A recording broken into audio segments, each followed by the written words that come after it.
يسعد مساكن. الأجواء الحلوة بدها هات شوكولات.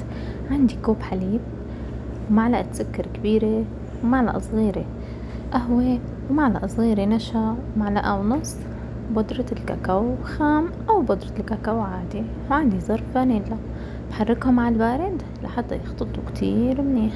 بس اختلطوا معي شغل النار عليهم وبضيف أي نوع شوكولا عنكم بتحبوه لحد ما يغلي معي الخليط، وهيك الهوت شوكليت بيكون عندي صار جاهز. بنصبه بأي كاسة أو كوب عنكن إياه بتفضلوه. بتحبوا تزينوه بالشوكولا، بتحبوا تزينوه بالمارشميلو، باللي بتفضلوه بكل أحواله طيب، وحتى سادة كمان طيب.